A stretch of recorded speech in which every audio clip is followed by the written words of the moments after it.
Dennis Gebhart here. Happy Wednesday to you. I hope you're all busy in the salon. And to my friends back on the East Coast, I hope you finally dug yourself out and life is getting back to normal for you. For all of those of you who know me, you know that my whole campaign this year in 2016 is the campaign for truth and understanding.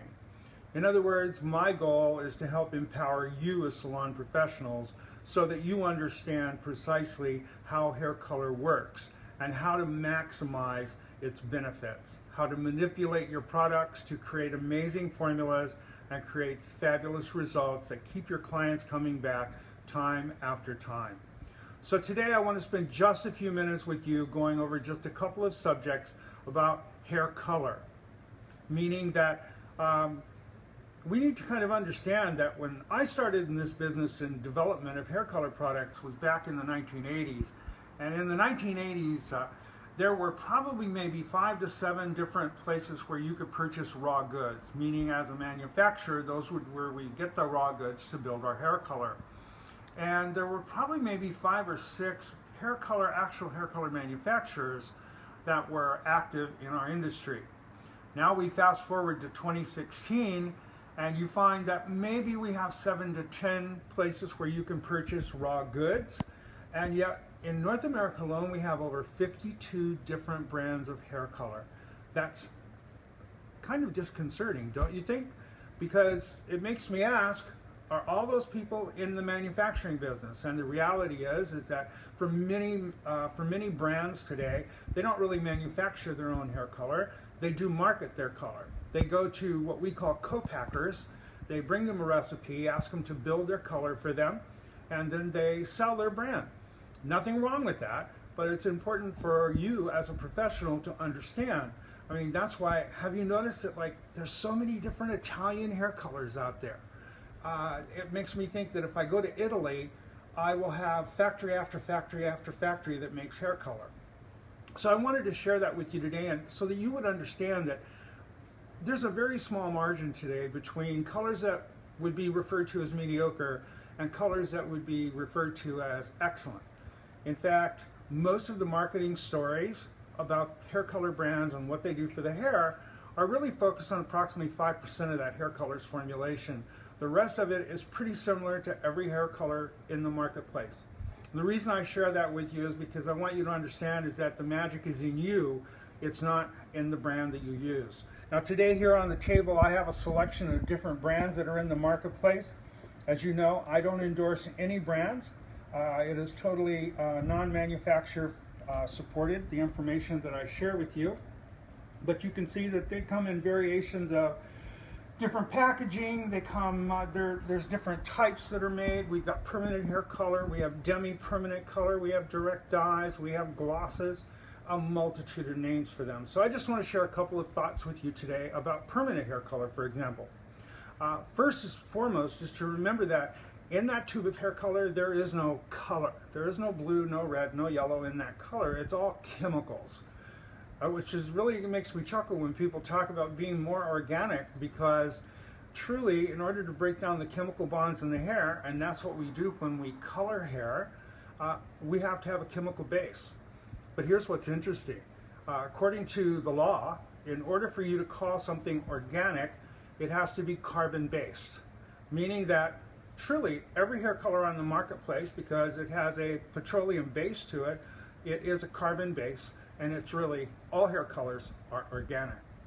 So keep that in mind when you're listening to stories about natural products, organic products, things of that sort. What I want you to understand about permanent hair color is it is what completes the other half of the color process.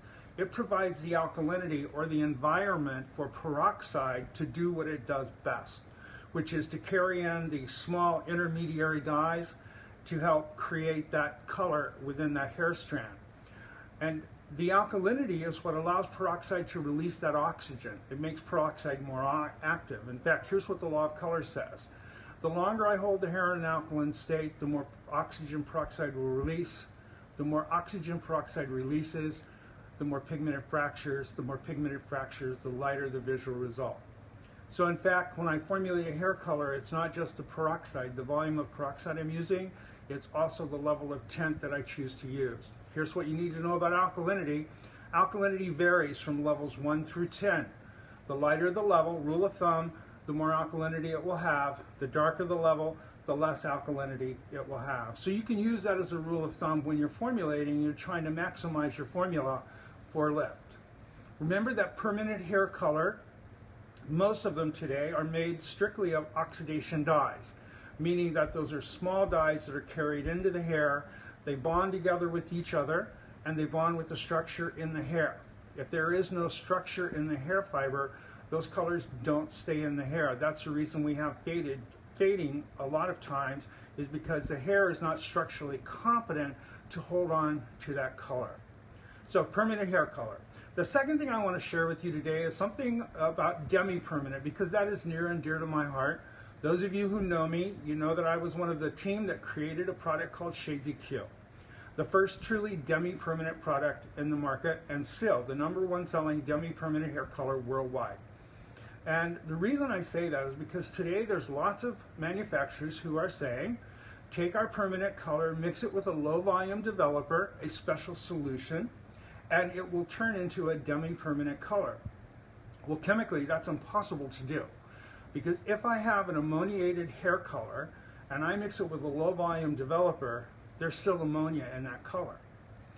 If I use a non-ammoniated color and try to sell that as a Demi permanent as well, if it's a pH of 9 to 10, which most permanent hair colors are in the tube, and even some Demi permanents are that high in pH as well, if I mix those with a low volume developer, they still can create lift on some textures of hair.